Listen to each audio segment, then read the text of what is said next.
Masa tua, anak sudah besar, kita sudah renta.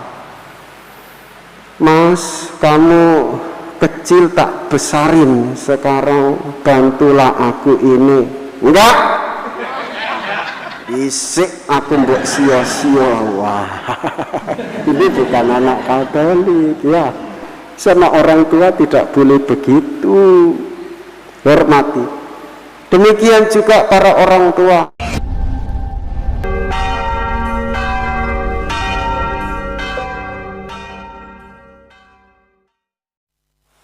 Bapak Ibu, saudara-saudari, dan anak-anakku sekalian yang dikasihi oleh Tuhan Yesus, kita bersyukur setiap hari tidak akan pernah tidak orang tua kita selalu memberi makan. Supaya apa? Supaya kita bertumbuh secara fisik dan secara batiniah. Fisiknya bagus, batinnya bagus.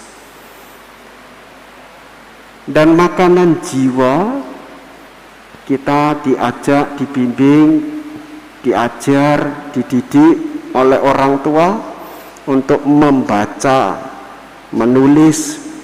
Terlebih lagi kita berpikir makanan jiwa, menjadi anak, bertumbuh remaja, bertumbuh menjadi anak muda sampai tua, ditentukan dari kemampuan untuk berpikir supaya hidup lebih bijaksana. Bapak Ibu saudara-saudari sekalian, sebagai tanggung jawab di dalam kehidupan keluarga, janji perkawinan seia sekata dalam duka, dalam bahagia hidup bersama, dan berikutnya adalah membaptis anak sejak bayi. Tugas tanggung jawab gereja, tugas tanggung jawab orang tua sebagai gereja kecil. Yang kedua, hari ini Anda sekalian sudah memenuhinya, tahap kedua, yaitu menghantar anak-anak kepada Tuhan Yesus untuk menerima komuni pertama. Dengan demikian, makan tubuh Kristus, jiwa rohaninya akan bertumbuh dewasa. Ciri khas kedewasaan secara rohani Katolik adalah salib, mengorbankan diri seperti Tuhan Yesus. Disitulah Yesus sebagai raja, seorang raja dunia, inginnya menguasai, inginnya memerintah dan menyuruh. Kalau kalah kekuatan, panggil prajurit dan serdadu untuk serang. Tapi Tuhan Yesus,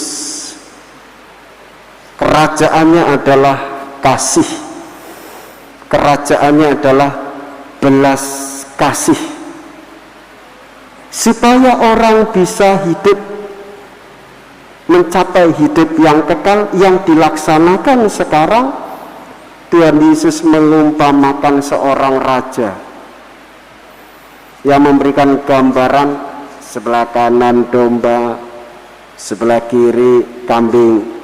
Domba itu menurut, kambing tidak. Domba itu baik, kambing jahat. Bagaimana baiknya, bagaimana sucinya, bagaimana benarnya orang-orang yang beriman mengikuti teladan Tuhan Yesus untuk mengorbankan diri, hal yang kecil sehingga sampai besar menjadi dewasa secara rohani Katolik, Salib, latihan setiap hari. Kasih makan pada orang yang tidak bisa makan karena lapar. Kasih minum. Berbagi. Kasih pakaian. Mengunjungi orang sakit. Dan jangan membuat orang sakit. Ya, anak-anak, jangan membuat orang sakit. Orang sakit pasti menyakiti. Kalau diberitahu sama papa, sama mama, bapak atau ibu, bapak atau emak, bapak atau simbok, mas belajar, langsung belajar. Itu peringatan dari Tuhan yang mencintai lewat orang tuamu supaya kita ini bertumbuh baik jiwa maupun rohani. Memberikan penghiburan, jangan menyakiti. Itu tugas orang tua, mendidikkan ajaran iman Katolik kepada anak-anak supaya punya semangat berbagi, punya semangat mengorbankan diri, punya semangat peduli. Dan Ekaristi adalah demikian. Yesus Kristus sendiri mengorbankan hidupnya untuk keselamatan semua orang. Kita bebas dari dosa, hidup. Kita bebas dari pengaruh kejahatan, hidup. Kita bebas dari kematian, maka kita hidup. Nanti anak-anak akan menerima komuni pertama, itulah Ekaristi, tubuh Kristus sendiri. Maka Yesus masuk di dalam dirimu. Hidup seperti Yesus. Bagaimana Romo supaya saya hidup seperti Tuhan Yesus? Salib. Kasih makan pada orang yang lapar, kasih minum bagi orang yang haus, kasih pakaian. Maka pakaian di rumah tumpuk, bagikan. Mau Natalan, sisakan mana yang layak, bagus, sisihkan untuk orang lain. Jika perlu, boleh juga, ini kesayangan saya Romo baju ini, tapi saya mau kasihkan kepada orang yang membutuhkan. Nah, bagus itu, memberikan yang terbaik. Itu anak Katolik demikian. Ada lagi, ajak orang tuanya pergi ke toko pakaian, ini bagus, baru, beli 5, lalu diberikan kepada orang lain. Nah, itu ciri khas anak Katolik yang hidup berdasarkan Ekaristi, berdasarkan Yesus yang menggerakkan kita untuk berbagi. Bagaimana Bapak Ibu supaya anak-anak ini bisa melakukan itu? Ya dimulai dari orang tuanya. Jangan dibalik. Orang tuanya mendidik anak-anak berdoa. Orang tuanya mendidik anak-anak untuk beramal. Orang tuanya mendidik anak-anak untuk saling membantu. Jangan dimarahi, kasih contoh, kasih teladan. Nanti kalau terbalik dunia dan zamannya, repot kita. Masa tua, anak sudah besar, kita sudah renta. Mas, kamu kecil tak besarin, sekarang bantulah aku ini.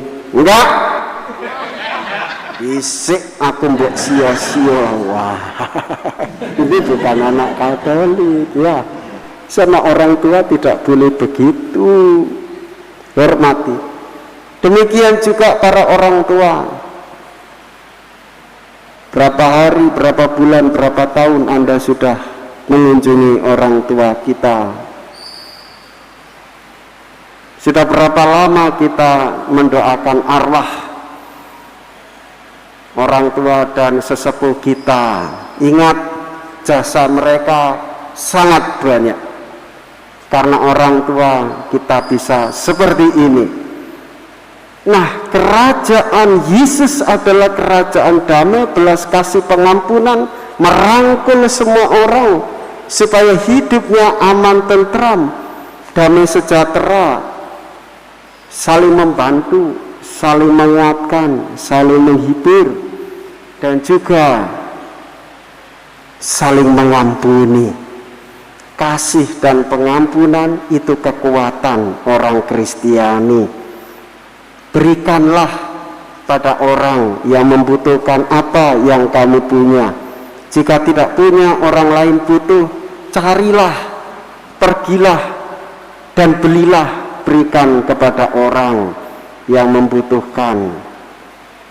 Sungguh kehadiran kita ini menjadi satu kekuatan kasih untuk menegakkan kerajaan Allah di tengah dunia ini. Saudara-saudari, jika kita lelah, letih, lesu, lihatlah salib. Salib menguatkan. Yesus lebih dahulu menderita di dalam mewujudkan perdamaian. Jika kita capek mangkel mendidik anak-anak, ingatlah dan pandanglah salib. Maka kita akan menyadari anak-anak ini adalah anak-anak Tuhan, diberikan kepada kita sebagai titipan, bukan aset atau investasi. Anak dididik supaya pintar, nanti kalau sudah pintar kaya, kalau sudah kaya memperkaya orang tuanya, maunya enak-enak saja, bukan.